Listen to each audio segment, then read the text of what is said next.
So at this point the rail track comes down, it starts to climb, but obviously machines have been in here and cut this all out, which I presume was done for timber operations at some point, or even renewing the telegraph poles, I don't know. But anyway, I say telegraph poles, yes they are.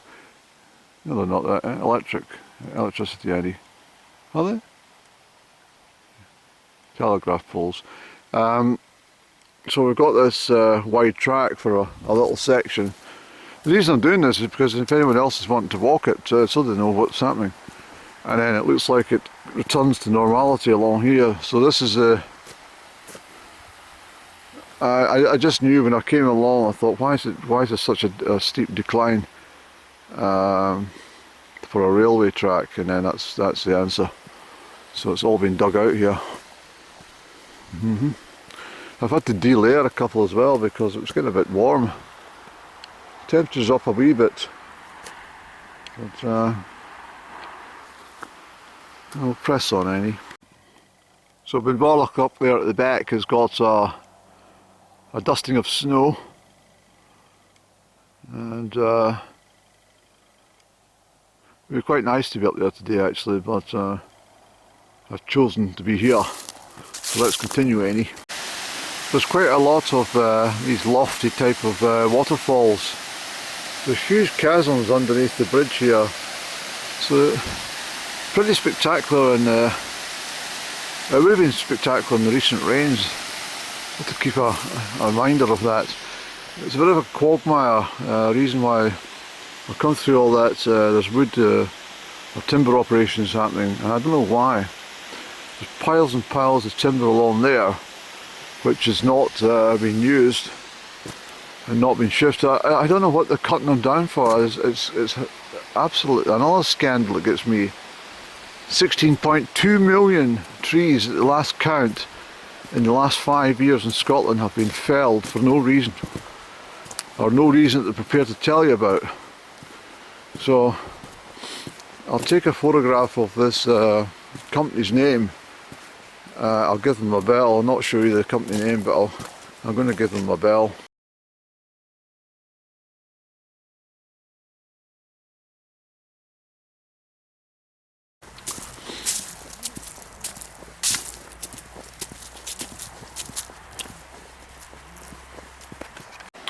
Okay, it's a change in weather happening. It's looking snowy in the sky, and we're not far from Lochearnhead actually, a couple of miles. Probably less than that actually, Eddie.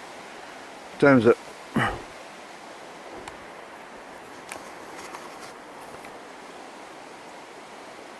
What time is it, Annie? You can hardly see.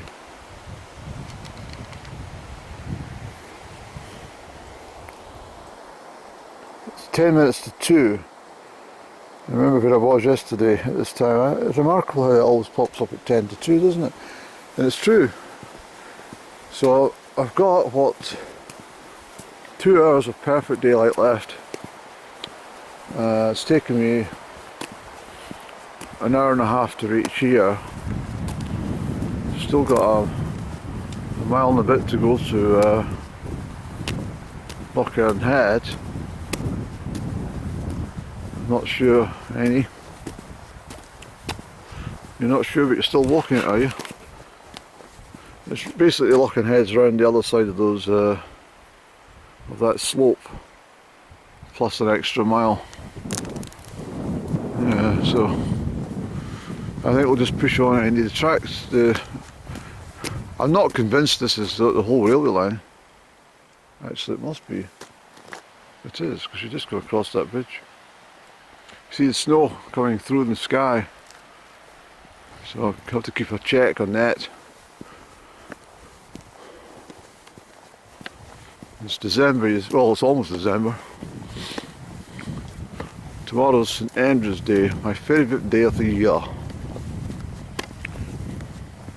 Now you're right enough, Andy. We're just off Tinker. The reason I've lowered the pathway is because obviously they can't get across where the rail line's been dismantled. And that's very short-sighted of them doing that, wasn't it? But, anyway, this is Glenbeigh. Glenbeigh.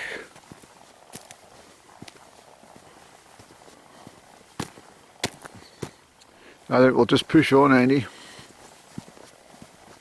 Just be careful though of your time.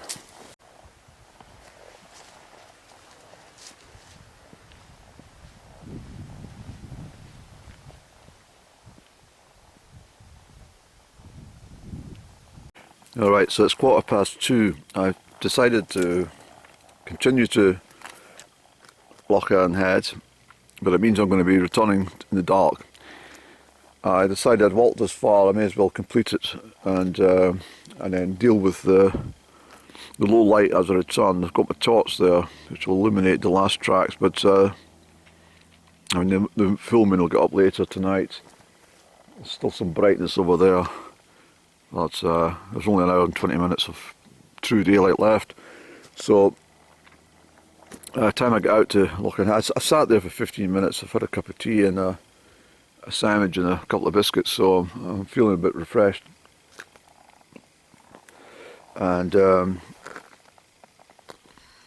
yeah, I may as well just complete it, get it done, tick it off the bucket lists that I've done this one, and then we'll deal with the return journey as it happens.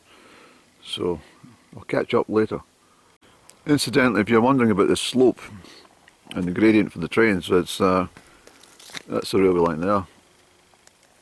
So it doesn't follow the exact route all the way from St Fillans, but the work they've done is pretty good. I have to say it's remarkable. I've managed to walk all this way from St Fillans without touching the main road, which is a killer. I have walked it in the past, but I would never walk it now.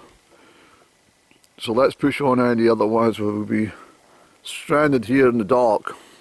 It's a right December sky actually, it's very typical December. Andy, we're only in November, why do you keep saying December? Well, I've flipped my days for some reason over the last, since that cat came at my back doorstep. Everything's gone haywire.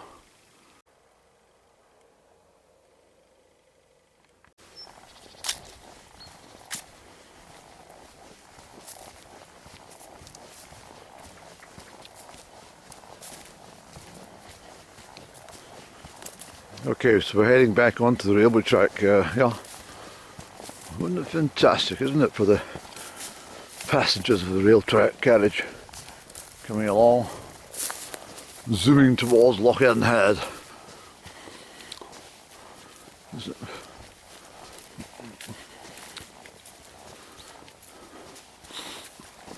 There's a pheasant.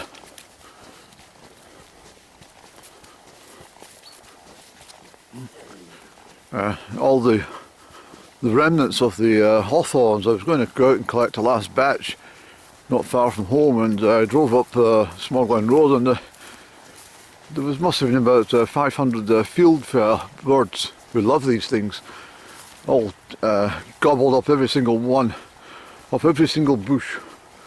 So they knew the snow was coming, you see, the bad weather. Push on, Annie. We're going to be pressed for time today, I can assure you.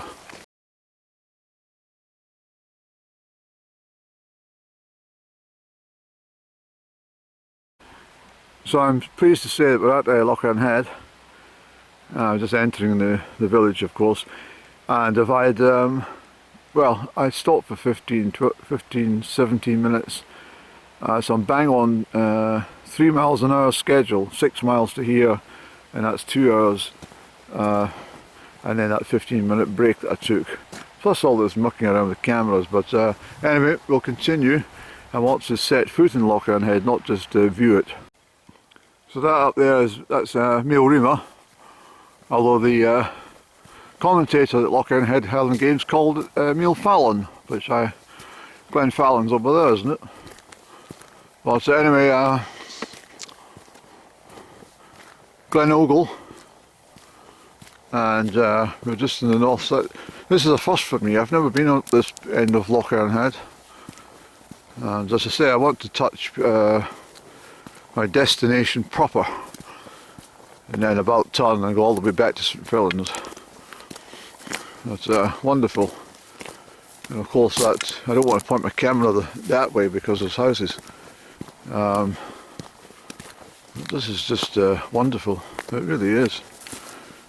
There's a bit more light here as well, so out of the trees. So this track will take me down to the village, I'm sure. And I'll get the toilet down there, and this is I think the route that will take you around onto the old viaduct, which no longer exists of course. So there's the toilets over there, there's the car park, and that's the Highland Games Park over there. So no time to sit about, so I've had my cup of tea earlier on. I'll get a quick stand-up loo, and then about turn and march the 6 miles back to St Fillans. So here we go, we've done it, Annie. Well done, sir.